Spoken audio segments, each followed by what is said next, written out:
नमस्कार दोस्तों, स्वागत है आप सभी का हमारे चैनल पर। तो दोस्तों, सब इंजीनियरिंग की जो प्रेफरेंस है उसको लेकर काफ़ी क्वेरीज आ रही हैं कि सब इंजीनियरिंग की जो प्रेफरेंस है वो किस प्रकार से रखी जाए।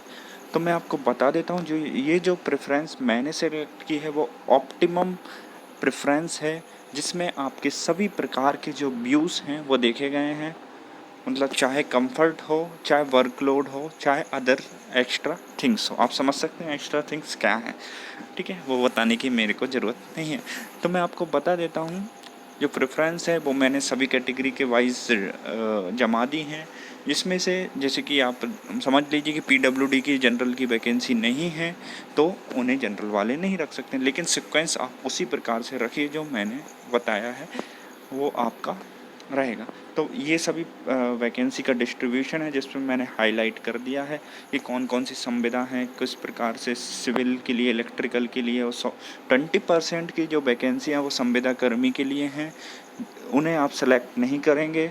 यदि आप उन्हें सेलेक्ट करते हैं तो उसमें पहले से पॉपअप आ जाता है कि आपका जो है 5 वर्ष की सर्विस पूरी होनी चाहिए। तो ऐसी इसके लिए आप सेलेक्ट नहीं कर पाएंगे।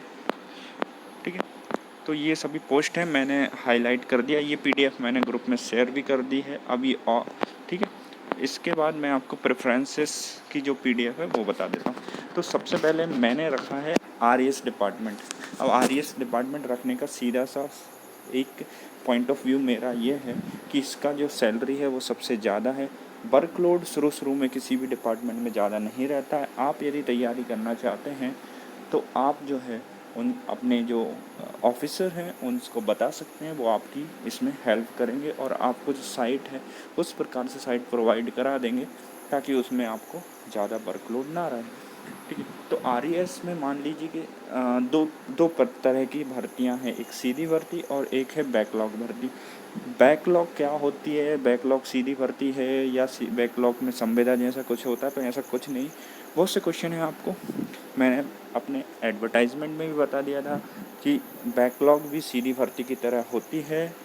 ये बस वो पद होते हैं जो कि रिज़र्व कैटेगरी के जो लोग होते हैं, जैसे कि एससी है, एसटी है या ओबीसी, तो उनकी जो वैकेंसियां हैं वो किसी वजह से पिछले सालों में नहीं भरी गई हैं या फिर उनकी जो वैकेंसी खाली हो गई है, तो ये रिटर्न होकर इस साल आ जाती हैं, तो उनको बैकलॉग कहते हैं। जैसे कि समझ लीजिए आप कॉलेज में भी बैक लग जाता है किसी का, तो फिर उसको क्या होता है, एक साथ पेपर देने पड़ते हैं, तो ऐसा ही ये बैकलॉग में होता है। तो सीधी भर्ती और बैकलॉग में कोई डिफरेंस नहीं है। बट मैं आपसे कहना चाहूँगा कि सीधी भर्ती को ऊपर रखिए और बैकलॉग को उसके नीचे रखिए। इससे क्या होगा, फ़ायदा मिलेगा आपको, है ना।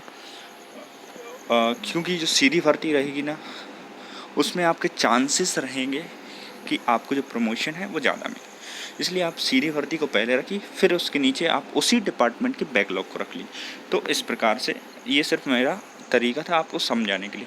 तो आप डिपार्टमेंट कैसे रखेंगे? आरईएस डिपार्टमेंट रखिए, क्योंकि इसमें 3600 ग्रेड पे है, वर्क भी ठीक ठाक है।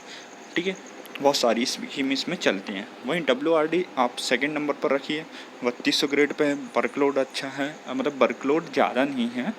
और इसकी जो लोकेशन है थोड़ी दूर होती है, लेकिन आपको क्वार्टर मिलने की पूरी संभावना है। आपको जो सरकारी घर है वो मिल जाएगा, क्योंकि जो डब्ल्यूआरडी डिपार्टमेंट होता है उसकी सिंचाई कॉलोनियाँ होती हैं, वहाँ पर बहुत सारे सरकारी आवास होते हैं जो कि सब इंजीनियर को प्रोवाइड करा दिए जाते हैं, क्योंकि बाहर से लोग आते हैं। और सबसे अच्छी बात है, यहाँ पर आप होम लोकेशन भी ले सकते हैं। होम लोकेशन का किसी भी डिपार्टमेंट में ऐसा कोई रेस्ट्रिक्शन नहीं है सिवाय नगर पालिका की। नगर पालिका, यदि आप कोई ऐसी नगर पालिका सिलेक्ट करते हैं जो कि आपके घर से दूर है, या मान लीजिए आपने जबलपुर सेलेक्ट कर लिया नगर निगम, तो आपका जो ट्रांसफ़र है जबलपुर नगर निगम के क्षेत्र में ही होगा, या उसके नगर परिषद में भी वो कर सकते हैं। ठीक है, तो ये था डिपार्टमेंट का सीक्वेंस। जैसे आरईएस है, डब्ल्यूआरडी, फिर पीडब्ल्यूडी। अब क्या है कि लोगों को ऑब्जेक्शन हो जाता है पीडब्ल्यूडी थर्ड पर क्यों रखा है सर? तो मैं बता दूं, पीडब्ल्यूडी में ऐसा कोई खास वर्क अब रहा नहीं है, और अन्य डिपार्टमेंट की तुलना में अब पीडब्ल्यूडी पे जो वर्क है वो भी, मतलब मैं क्या ही कहूँ कि अच्छे काम अब आपको देखने को नहीं मिलते हैं, क्योंकि उसकी जो विंग्स हैं, जैसे पीआईयू है, एमपीआरडीसी है और ब्रिज, बहुत बहुत अलग अलग डिपार्टमेंट में वो बट चुका है। इसलिए मेन डिपार्टमेंट जो है उसमें अब किसी भी प्रकार के आपको टेक्निकल जो वर्क हैं वो देखने को ज़्यादा नहीं मिलेंगे सिवाय रोड वर्क के। इसी प्रकार अब चलते हैं नगर पालिका। तो नगर पालिका आप वो सिलेक्ट करें पहले जो आपके घर के पास है या आपका होम टाउन है, फिर उससे चलेगी। फिर आप संचालय जो नगरीय प्रशासन है भोपाल, उसको सिलेक्ट कीजिए। अब इसको सेलेक्ट करने का सीधा सा मेरा तर्क ये है कि आप इस डिपार्टमेंट के थ्रू आप अपने होम टाउन की जो नगर पालिका है वहाँ भी ट्रांसफ़र ले सकते हैं। वहीं छठवा है आपका पीएच डिपार्टमेंट, ठीक है। वहीं फिर है आपके housing board, police housing board, प्रदूषण नियंत्रण कंट्रोल बोर्ड, कृषि विपणन, वेयर हाउसिंग कॉरपोरेशन। फिर नगर पालिका, वो नगर पालिका आपको सिलेक्ट करनी है जो आपके संभाग से दूर हैं, होम लोकेशन से काफ़ी दूर हैं, उनको आप सेलेक्ट कीजिए, ठीक है। और नगर पालिका में पहले तो सब इंजीनियर भरिए, फिर आप भर सकते हैं भवन अधिकारी, जो सहायक भवन अधिकारी है वो, फिर जल आपूर्ति, फिर उद्यानिकी अधिकारी। फिर आपको लास्ट में भरना है संविदा, जिसमें संविदा में आप पहले भरेंगे MPUDC अर्बन डेवलपमेंट कंपनी को भरिए, फिर जल निगम को, फिर कृषि विपणन बोर्ड, फिर वेयर हाउसिंग, देन मानचित्रकार वालों के लिए, फिर समयपाल और ट्रेसर। इस प्रकार सा आपका क्रम है। अच्छा, ये मानचित्रकार, समयपाल और ट्रेसर मैंने इसलिए भी इंक्लूड कर दिए क्योंकि किसी किसी लोगों के पास तीनों अपनी डिग्रियां होती हैं। जैसे उनके पास ITI भी है, ITI के बाद उन्होंने डिप्लोमा कर लिया और डिप्लोमा के बाद उन्होंने BE भी कर लिया, तो वो सभी पोस्ट के लिए एलिजिबल हैं, इसलिए मैंने ये सीक्वेंस उनके लिए रखा है। वहीं अदर ब्रांचेस जो हैं उनके लिए मैं बता दूं, जैसे कि मैकेनिकल के लिए आप सिलेक्ट कीजिए WRD में काफ़ी वर्क्स हैं आपको देखने को लिए, ठीक है। उनका maintenance, gate development, gate designing, ये सब काम आपने देखने को मिलेंगे। वहीं PH डिपार्टमेंट में मशीनरी है। नगर पालिका आप सेलेक्ट कीजिए, जो क्रम मैंने सब इंजीनियर के लिए बताया है, सिविल सब इंजीनियर के लिए बताया है, वैसा आप इसके लिए रख लीजिए।